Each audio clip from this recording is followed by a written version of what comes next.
하나님 말씀은 역시 그 교회력에 따른 성서 일과 본문입니다. 사무엘상 8장, 시편 138편, 고린도후서 4장, 마가복음 3장의 본문 가운데 우리 성경 봉독하는 시간에는 시편 138편을 우리 서로 번갈아 가면서 읽는 것으로, 교독하는 것으로 봉독을 하도록 하겠습니다. 주님, 온 마음을 기울여서 주님께 감사를 드립니다. 신들 앞에서 내가 주님께 찬양을 드리렵니다. 내가 주님의 성전을 바라보면서 경배하고 주님의 인자하심과 주님의 진실하심을 생각하면서 주님의 이름에 감사를 드립니다. 주님은 주님의 이름과 말씀을 온갖 것보다 더 높이셨습니다. 내가 부르짖었을 때에 주님께서는 나에게 응답해 주셨고 나에게 힘을 한껏 북돋우어 주셨습니다. 주님께서 친히 하신 말씀을 들은 모든 왕들이 주님께 감사를 드립니다. 주님의 영광이 참으로 크심으로 주님께서 하신 일을 그들이 노래합니다. 주님께서는 높은 분이시지만 낮은 자를 굽어보시며 멀리서도 오만한 자를 다 알아보십니다. 내가 고난의 길 한복판을 걷는다고 하여도 주님께서 나에게 새 힘 주시고 손을 내미셔서 내 원수들의 분노를 가라앉혀 주시며 주님의 오른손으로 나를 구원하여 주십니다. 주님께서 나를 위해 그들에게 갚아주시니 주님의 인자하심은 영원합니다. 주님께서 손수 지으신 이 모든 것을 버리지 말아 주십시오. 아멘. 기도드리고 설교 듣도록 하겠습니다. 아버지 하나님, 성자 예수님, 그리고 성령 하나님, 오늘 이 시간에도 우리와 함께 하실 줄 믿습니다. 함께 하고 계시는 주님을 발견할 수 있는 복된 시간 될 수 있도록 주님의 뜻을 깨달아 그 깨달음을 안고 세상에 나아가 실천하는 복된 성도의 길을 걸을 수 있도록 주여 도와주시옵소서. 이 부족한 종 붙들어 주셔서 성령과 진리로 드리는 예배 가운데 하늘의 은총을 우리 모두 체험할 수 있도록 주님 인도하여 주시옵소서. 함께 하심을 믿사옵고 감사하며 우리 주 예수 그리스도의 이름으로 간절히 기도하옵나이다. 아멘. 오늘도 삼위 하나님께서 우리에게 주시는 생명의 길 위로 걷고 주님의 길을 따르는 우리 모두가 되기를 바랍니다. 먼저 시편 본문부터 살펴보시겠습니다. 오늘 시인은 주님, 온 마음을 기울여서 주님께 감사를 드립니다. 오늘 그의 시를 이렇게 시작합니다. 온 마음을 기울여서. 제가 지난 한 주간 20편을 묵상하면서 또 낭독하고 묵독하고 그렇게 거듭 읽어갈수록 주님, 온 마음을 기울여서 라는 이 표현에 담긴 시인의 마음이 조금씩 느껴졌습니다. 여러분은 지난 한 주간 어디에 또 무엇에 온 마음을 기울이며 시간을 보내셨는지요? 아니, 어딘가에 온 마음을 기울였던 시간이 아예 없지는 않았는지요? 시인은 온 마음을 기울여 주님께 감사를 드린다고 하고 있습니다.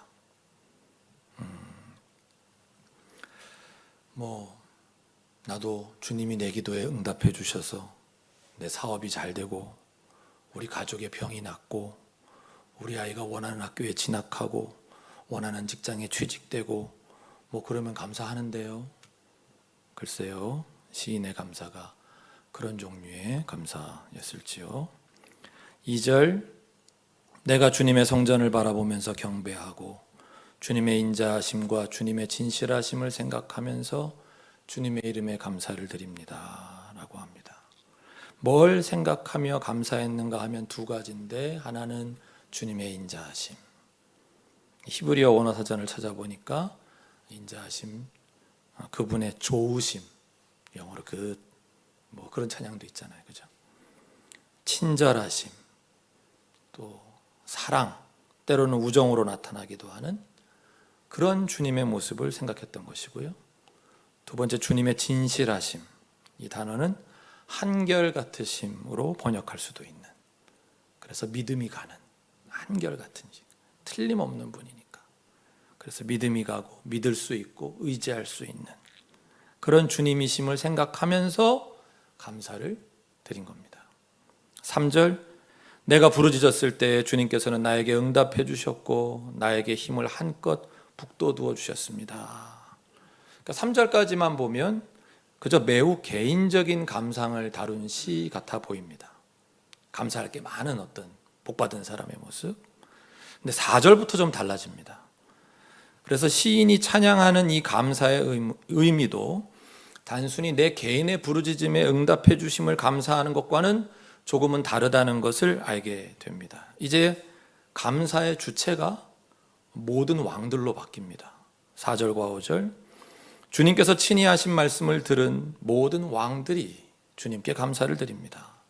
주님의 영광이 참으로 크심으로 주님께서 하신 일을 그들이 노래합니다. 그러니까 왕들이 보기에 주님께서 하신 일이 있다는 거예요. 그걸 노래한다는 거예요. 그러면서 6절, 7절, 8절이 이어지는데 주님께서 하신 일, 그러면 우리 머리에 떠오르는 대표적인 사건이 무엇인가요? 특별히 모든 왕들이 기억할 만한 주님께서 하신 일이라면 그렇습니다. 여러분 머리에 떠오른 바로 그 사건, 주님께서 히브리 노예들을 이집트 왕 바로에게서부터 해방시키신 일입니다. 그건 하나님이 하신 일이었습니다. 이스라엘이라는 민족이 생기고 그리고 나라까지 세워질 수 있었던 데 있어서 가장 결정적인 사건을 하나만 꼽으라면 바로 이 출애굽 사건입니다. 이 사건이 일어나지 않았다면 이스라엘, 그러니까 이 히브리인들은 그냥 노예로 살다가 사라진 족속이었을 것입니다. 오늘날까지도 그들의 역사에서 가장 중요한 사건을 하나만 꼽는다면 바로 이 출애굽 사건입니다. 오늘 본문 중에, 성서일가 본문 중에 사무엘상 8장 본문에서도 바로 이 출애굽 사건이 잠시 언급됩니다. 사무엘상 8장은 여러분들이 읽어보시면 아시겠지만 이스라엘 백성들이 사무엘 선지를 찾아가서 왕을 세워달라고 요청하는 장면입니다.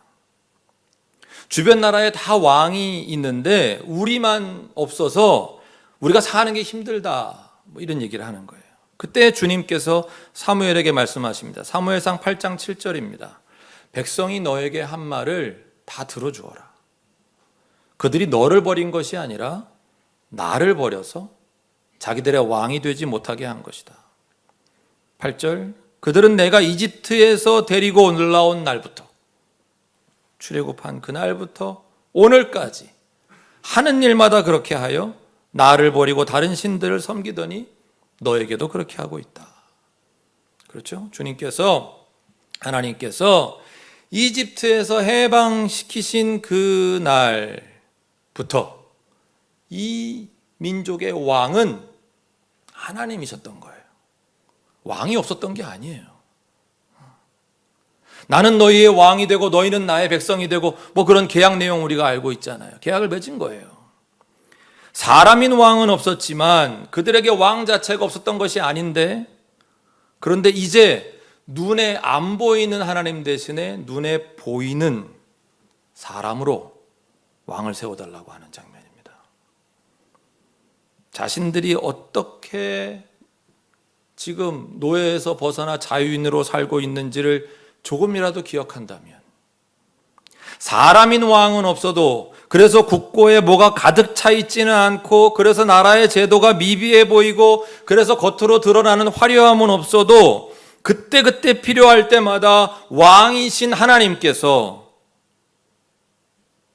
사사를 세우셔서 외적을 막으시고, 국고에 쌓아놓고 살지는 않아도 때에 따라 먹이고 입히시는 하나님의 은총으로 살아온 것을 생각하면 지금 이런 요구는 절대 해서는 안 되는 짓거리인데, 이런 말도 안 되는 짓거리들을 지금 하는 장면이에요. 하나님이 왕이신데 지금 다른 왕을 세워달라고 하고 있으니. 그래서 하나님께서 그 사무엘상 8장 본문 쭉 보시면 너희에게 사람인 왕이 있으면, 그 보이는 왕이 있으면 너희가 앞으로 얼마나 많은 수탈을 당하게 될런지 그거를 알려주시는 거예요. 그거 알려주라고 하시는 거예요, 사무엘에게. 그런데도 사람들이 고집을 꺾지 않아요. 그렇지 않을 것입니다 이러면서. 아무튼 다시 시편 본문으로 돌아갑니다. 이렇게 하나님께서, 우리 주님께서 하신 일의 대표적 성격이 있습니다. 그것이 무엇입니까? 시편 본문 6절, 주님께서는 높은 분이시지만 낮은 자를 굽어보시며 멀리서도 오만한 자를 다 알아보십니다. 그렇습니다. 천지의 주제이신 삼위 하나님, 우리 주님께서 그렇게 높은 분이시지만 낮은 자, 즉 노예들을 굽어보시어 그들의 부르짖음에 응답하셨다. 가장 낮은 자들의 부르짖음에도 응답하신 하나님, 그리고 그들을 해방하셨습니다. 그 높은 자리에서도 멀리서도 이집트의 바로로 대표되는 오만한 자를 다 알아보십니다. 자, 이 찬양을 지금 모든 왕들이 하고 있다 그랬어요. 자, 모든 왕들의 입장에서 이런 주님이 하신 일은 사실은 찬양하고 싶기보다는 그들에게 거리끼는 일이었을 것입니다. 주님만 계시지 않는다면, 그러니까 신이라고 하는 존재가 그저 내가 복을 빌기만 하면 뭐 그걸 들어주는 그런 존재고, 내가 데리고 있는 사제들처럼 그들의 신처럼 그저 왕국의 안위나 빌어주고 백성들의 마음이나 달래주고, 그래서 별 문제 없게 왕국을 통치할 수 있는 수단만 되어주면 좋겠는데, 이 야훼 신은, 우리 삼위 하나님은, 우리 주님은 낮은 자를 굽어보시며 오만한 자를 다 알아보시는 분인 거예요. 즉 자신들 왕들이 어떻게 다스려 가는지를 유심히 보시는 분, 다 헤아리고 계신다라고 하는 뜻이니 왕들의 입장에서 뭐가 좋았겠습니까? 찬양하지 않을 수 없어서 찬양하는 거예요. 그 시대의 오만한 자의 대명사가 왕이었다면, 그래서 사무엘상에서 우리가 하나님께서 보이는 왕에 대해 그렇게 경고하고 계셨다면, 오늘날의 오만한 자는 누구일까요? 보통 우리는 옛날의 왕, 오늘날의 대통령, 이렇게는 안 맞는 것 같아요. 시대가 달라져서. 자신보다 약한 사람을 차별하는 자, 자신과 여러 가지로 다르다고 그를 배제시키는 자, 그 다름을 자신을 더욱 풍성하게 하는 원동력으로 삼으려 하기보다 혐오하고 그 혐오를 또한 주변에 부추기는 자, 온갖 종류의 폭력을 행세하는 자, 그들이 오늘날의 오만한 자일 것입니다. 만유의 주제이신 우리 삼위 하나님께서, 우리 주님께서 멀리서도 오만한 자를 다 알아보십니다. 7절입니다. 내가 고난의 길 한복판을 걷는다고 하여도, 우리가 이 오만한 자의 편에 서지 않으면, 오만한 자의 자리에, 그 모임에, 그 무리에 들지 않고 동조하지 않으면 필경 우리에게는 고난이 닥칠 것입니다. 오만한 자들은, 자신의 편에 서지 않는 사람들은 모두 적으로 돌리는 습성이 있기 때문입니다. 그들이 우리를 괴롭힐 것입니다. 그러나 시인은 이렇게 찬양을 이어갑니다. 내가 고난의 길 한복판을 걷는다고 하여도 주님께서 나에게 새 힘 주시고 손을 내미셔서 내 원수들의 분노를 가라앉혀 주시며 주님의 오른손으로 나를 구원하여 주십니다. 8절 주님께서 나를 위해 그들에게 갚아주시니 주님의 인자하심은 영원합니다. 다음은 오늘의 마가복음 본문입니다. 예수님께서 이 본문에서 가르치신 생명의 길은 크게 보면 세 가지 정도입니다. 첫째, 사탄은 절대 자기들끼리 갈라져서 싸우지 않는다는 것. 따라서 사탄은 오늘도 우리를 노리고 있을 겁니다. 똘똘 뭉쳐서 말이죠. 그런데 우리는 서로 하나가 되지 못하고 사탄과 싸우고 있으니 힘겨운 싸움이 될 수밖에 없겠죠. 둘째, 28절과 29절 사람들이 짓는 모든 죄와 그들이 하는 어떤 비방도 용서를 받을 것이다. 그러나 성령을 모독하는 사람은 용서를 받지 못하고 영원한 죄에 매인다는 것입니다. 성령을 모독하는 죄가 얼마나 큰 죄인지를 알 수 있습니다. 우리 생각에는 다른 죄들 가운데 훨씬 더 큰 죄도 많을 것 같은데 하나님이 잘 삐지시는 타입인가? 이런 오해도 생기죠. 성령을 모독하는 죄가 이렇게 큰 죄라면 구체적으로 어떤 행위를 가리키는지를 알아보겠습니다. 마가복음 본문 30절을 보시면 삼위 하나님이신 성령님께서 하시는 일을 악한 귀신이 들려서 한다고 생각하고 말하는 것, 이것이 성령을 모독하는 죄임을 알 수 있습니다.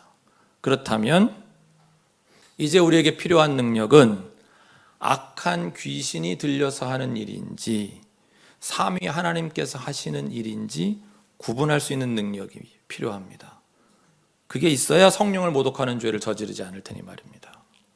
자, 어떻게 구분하나? 그 해답은 35절에 있습니다. 그리고 이 35절이 오늘 본문에서 주님이 가라고 하시는 생명의 길 세 번째이기도 합니다. 35절 누구든지 하나님의 뜻을 행하는 사람이 예수님의 형제요 자매요 어머니다. 이거는 이제 예수님 그 육신의 어머니인 마리아와 그 형제들이 왔을 때 하신 그 말씀이에요. 되게 싸가지 없다. 그런 걸 무릅쓰고라도 이렇게 말씀하신 이유가 있을 정도로 중요한 말씀이에요. 누구든지 하나님의 뜻을 행하는 사람이 삼위 하나님께서 하시는 일을 하는 사람일 것이고, 반대로 그 하나님의 뜻을 행하지 않는 사람 또는 그것을 방해하는 사람이 성령을 모독하는 죄를 범하는 사람이다. 용서받지 못할.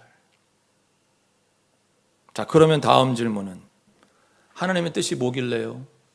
그 뜻이 뭔지 우리가 어떻게 알아요? 가 되겠죠? 하나님의 뜻이 뭐죠? 우리가 지난 몇 주 동안 배우고 걸었던 생명의 길에 의하면 하나님의 뜻은 우리가 서로 사랑하는 것이었습니다. 그러면 어떻게 정리가 됩니까? 서로 사랑하라는 말씀을 이루기 위해 내가 뭘 해야 될까요? 오늘 소극적인 면만 생각해 볼까요? 오늘 시편 본문 138편 6절에 오만한 자. 오만한 자라고 하니까 시 1편이 떠오르네요. 그죠? 오만한 자의 자리에 앉지 않고, 즉 누군가를 무시하고 혐오하고 배제하는 그런 모임이나 무리에 들지 않고, 시 1편 생각난 김에 악인의 꾀를 따르지 않고, 즉 부도덕한 사람의 꾀에 동의하거나 그 꾀로 내 삶이나 사업을 영위하지 않고, 죄인의 길에 서지 않고, 즉 세상이 제시하는 삶의 길이 아무리 돈이 많이 벌리고 지위가 높아지는 길이라 하더라도 거기에 마음 두지 않고 살며, 서로 사랑하라는 이 말씀과 정반대되는 가치의 길인 각종 혐오, 배제, 차별, 폭력 등을 행사하지 않고 살아가는 것. 이런 사람들이 마가복음 본문 35절에 하나님의 뜻을 행하는 사람이고 예수님의 형제요 자매요 어머니다라고 불릴 분들인 것이죠. 성령을 모독하는 죄를 범하지 않는 것일 거고. 근데 이렇게 살면서도 나는 성령을 모독하는 죄를 범한 적이 없는데? 라고 생각하는 분들이 많은 게 오늘 우리 기독교의 문제다 하는 겁니다. 자, 이런 삶 쉬울까요? 고독한 길일 것입니다. 시편 138편 기자의 표현을 빌리자면 고난의 길 한복판을 걷는 것과 같을 수 있습니다. 다음은 고린도후서 4장 13절 이하의 본문입니다. 이 본문은 우리 다 같이 읽으십시다. 삼위 하나님께서 우리에게 걸어가라고 명하시는 생명의 길입니다. 세번역 성경으로 함께 봉독합니다. 성경에 기록하기를 나는 믿었다. 그러므로 나는 말하였다 하였습니다. 우리는 그와 똑같은 믿음의 영을 가지고 있으므로 우리도 믿으며 그러므로 말합니다. 주 예수를 살리신 분이 예수와 함께 우리도 살리시고 여러분과 함께 세워주시리라는 것을 우리는 알고 있습니다. 이 모든 일은 다 여러분을 위한 것입니다. 그리하여 하나님의 은혜가 점점 더 많은 사람에게 퍼져서 감사하는 마음이 넘치게 하고 하나님께 영광을 돌리게 하려는 것입니다. 그러므로 우리는 낙심하지 않습니다. 우리의 겉사람은 낡아가나 우리의 속사람은 날로 새로워집니다. 지금 우리가 겪는 일시적인 가벼운 고난은 비교할 수 없을 정도로 영원하고 크나큰 영광을 우리에게 이루어 줍니다. 우리는 보이는 것을 바라보는 것이 아니라 보이지 않는 것을 바라봅니다. 보이는 것은 잠깐이지만 보이지 않는 것은 영원하기 때문입니다. 땅에 있는 우리의 장막집이 무너지면 하나님께서 지으신 집, 곧 손으로 지은 것이 아니라 하늘에 있는 영원한 집이 우리에게 있는 줄 압니다. 아멘. 우리도 똑같은 믿음의 영을 가지고 있으므로 믿으며 말합니다. 14절 주 예수를 살리신 분이 예수와 함께 우리도 살리시고 여러분과 함께 세워주시리라는 것을 우리는 알고 있습니다. 그렇습니다.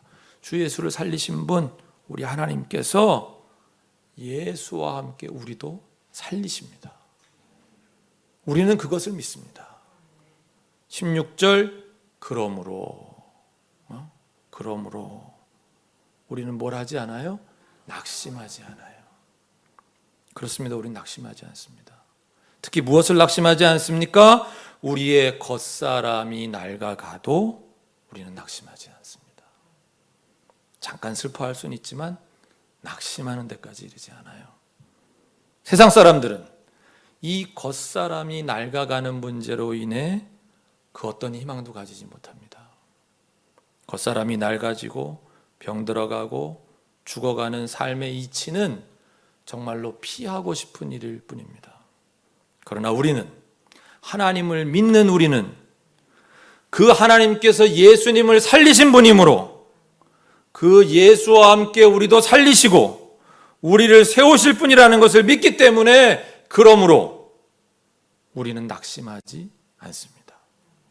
겉사람이 낡아가도 우리의 속사람은 날로 새로워지는 것을 경험하기 때문입니다. 우리는 날로 새로워집니다. 건강은 안 좋아지는데도, 그래서 주변 사람들이 모두 그의 건강을 염려하기 급급한데도 그 자신은 내가 건강하기만 했으면 어떡할 뻔했나, 고난이 내게 참으로 유익하구나, 내가 큰 은총 가운데 살았고 지금도 은총으로 살고 있구나 하며 오히려 고난 속에서 큰 깨달음을 얻고 날로 속사람이 새로워지는 경험을 하는 것입니다. 이 겉사람과 속사람은 비단 늙어가는 우리의 육체만 가리키는 뜻은 아닐 것입니다. 18절을 보면 보이는 것과 보이지 않는 것을 가리킬 수도 있습니다. 18절 우리는 보이는 것을 바라보는 것이 아니라 보이지 않는 것을 바라봅니다. 보이는 것은 잠깐이지만 보이지 않는 것은 영원하기 때문입니다. 여러분, 보이지 않으나 영원한 것 무엇입니까? 우리 하나님이십니다. 우리 주님이세요. 우리는 그래서 주님을 바라보는 거예요. 그 주님 안에 있는 또한 무엇이 보이지 않으나 영원한 것입니까? 생명입니다. 그 가운데 오늘 우리가 구체적으로 기억하기를 원하는 것으로는 인권도 들 수 있을 것입니다. 왜요? 인권이라는 것은 우리 인간이 존귀한 하나님의 형상이기에 갖는 권리가 아닙니까? 일부 과학자들의 주장처럼 그저 우연히 생겨난 존재가 인간이라면 인권이라고 특별히 존중받아야 될 이유가 무엇이겠습니까? 그러나 우리는 믿습니다. 우리 인간은 존귀한 하나님의 형상임을 믿습니다. 따라서 이런 믿음의 사람에게 인권이라는 보이지 않으나 영원한 가치는 바로 보이지 않으나 영원하신 하나님과 연관된 가치이므로 우리가 바라보아야 하는 것입니다. 누군가의 인권이 유린당하고 훼손당하는 상황에 우리 기독교가 가만히 있을 수 없는 이유가 바로 여기에 있습니다. 바라본다는 것이 무엇입니까? 무슨 뜻입니까? 우리가 지향해야 하는 가치라는 뜻이겠죠. 생명과 인권이 바로 그런 가치입니다. 또 보이지 않으나 영원한 것 가운데 하나님과 연관 있는 가치들이 무엇입니까? 그것이 자유, 소망으로 주로 표현되는 희망, 믿음, 사랑 등등입니다. 그래서 인류의 역사를 보면 기독교인들이 그렇게 이 가치에 헌신해온 역사를 우리가 쉽게 찾아볼 수 있습니다. 물론 정반대의 말도 안 되는 짓거리를 하는 기독교인들도 있어서 그 부분은 우리가 정말 사죄하고 회개해야 되겠지만 우리는 우리를 다시 살리시는 하나님을 믿음으로 보이는 것을 바라보는 것이 아니라 보이지 않는 것을 바라보며 살아갑니다. 안 보고 넘어온 17절 다시 보십시다. 17절, 지금 우리가 겪는 일시적인 가벼운 고난은 비교할 수 없을 정도로 영원하고 크나큰 영광을 우리에게 이루어 줍니다. 여러분, 오늘 계속 고난을 언급하는 본문들이 거듭됩니다. 왜 그럴까요? 보이는 것을 바라보지 않고 보이지 않는 것을 바라보는 사람들에게는 고난이 있다는 것입니다. 겉사람에 연연하기보다 속사람에 집중하는 사람들, 보이는 오만한 자가 아닌 보이지 않는 하나님을 왕으로 인정하고 살아가는 사람들, 하나님의 뜻을 행하는 사람들, 오만한 자의 무리에 들지 않는 사람들은 결국은 이 세상 가운데 고난을 겪을 것임을 오늘 여러 본문들이 거듭거듭 우리에게 알려주십니다. 고난. 사실 저는 설교 준비하면서 이 부분을 살짝 피하고 설교할까? 그런 생각을 잠깐 했습니다. 고난 이야기하면 누가 좋아해? 나도 자신 없는데. 예? 겁이 나요. 예수 믿으면 다 잘 될 것처럼 그래서 교회 나왔더니 고난 얘기하고 있다. 그렇습니다. 때로 그 고난은 시편 본문 7절의 표현처럼 고난의 길 한 복판을 걷는 것만큼이나 우리를 힘겹게 할 수도 있습니다. 그런데 사도 바울이 이렇게 가르쳐 주십니다. 다시 17절, 지금 우리가 겪는 고난은 일시적이고 가벼운 고난이라고 말입니다. 일시적이라니요. 벌써 몇 년째인데요. 이 고난의 시간이 끝나지 않고 있어요, 목사님. 가볍다니요. 당신이 내 고난의 무게가 얼마나 되는지 알아? 내가 지금 얼마나 힘든지 아십니까? 그렇습니다. 누구도 자신이 아닌 타인의 고통이나 고난에 대해 일시적이라고, 가벼운 거라고 말할 수 없습니다. 그러나 지금 이 편지를 적고 있는 사람이 누굽니까? 사도 바울입니다. 그는 지금 타인의 고난을 이야기하고 있지 않습니다. 바로 고난 중에 있는 자신의 이야기를 하고 있는 것입니다. 이 편지 고린도후서의 1장에서 그가 이렇게 말합니다. 8절, 9절 상반절까지입니다. 형제자매 여러분, 우리가 아시아에서 당한 환난을 여러분이 알기를 바랍니다. 우리는 힘에 겹게 너무 짓눌려서 마침내 살 희망마저 잃을 지경에 이르렀습니다. 우리는 이미 죽음을 선고받은 몸이라고 느꼈습니다. 살 희망마저 잃을 지경에 이르렀던 바울, 이미 죽음을 선고받은 몸이라고 느꼈던 바울이 우리에게 간절한 마음으로 알려주십니다. 지금 우리가 겪는 고난은 일시적이고 가벼우며 17절 하반절 비교할 수 없을 정도로 영원하고 크나큰 영광을 우리에게 이루어준다고 말입니다. 고난이 영광을 이루어준다. 여기에 하늘의 비밀이 있습니다. 고난이 있어야 영광을 이룬다. 여기 비교할 수 없을 정도로라고 번역된 그리스어 페르볼레는 비교 불가, 그러니까 비교를 뛰어넘는, 그러니까 도저히 비교 같은 건 아예 할 수도 없는, 그러니까 우리의 고난과 하나님이 우리에게 이루실 영광을 비교할 수 있냐? 아니, 도무지 비교가 불가능해. 비교라는 걸 감히 할 수 없어. 아니, 난 영광 없어도 되니까 나 고난은 안 받을래 라고도 말할 수 없을 정도에 도무지 비교가 안 되는, 그것을 넘어서는 beyond, 고난이 영원한 그리고 위대한 영광을 우리에게 이루어 줍니다. 설교를 정리하겠습니다. 시 138편의 시작을 여러분 기억하시죠? 시인은 주님, 온 마음을 기울여서 주님께 감사를 드립니다. 이렇게 그의 인생의 고백을 시작합니다. 시인의 삶에서는 고난이라고는 없었기에 그런 감사를 드릴 수 있었겠습니까? 7절을 보면 그의 고난도 심각했음을 알 수 있습니다. 우리도 하나님의 뜻을 행함으로 보이는 것이 아니라 보이지 않는 것을 바라보며 사는 것으로 인해 고난의 길 한 복판을 걸을 각오를 하고 사십시다.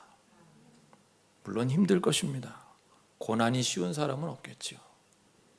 그러나 아예 그런 각오를 하고 걸으면 좀 낫지 않겠습니까?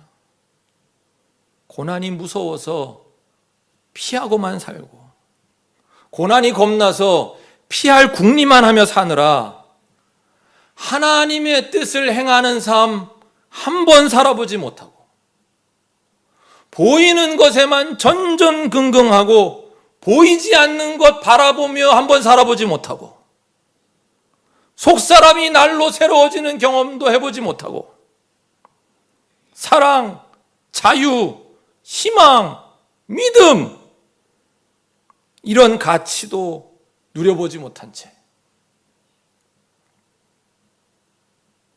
시편 기자는 7절에서 이렇게 고백합니다. 내가 고난의 길 한복판을 걷는다고 하여도 주님께서 나에게 새 힘 주시고 주님의 오른손으로 나를 구원하여 주시는 이런 체험 한번 해보지 못하고, 8절 주님께서 나를 위해 그들에게 갚아주시는 이런 체험 한 번도 해보지 못하고 살다가 생을 마감한다면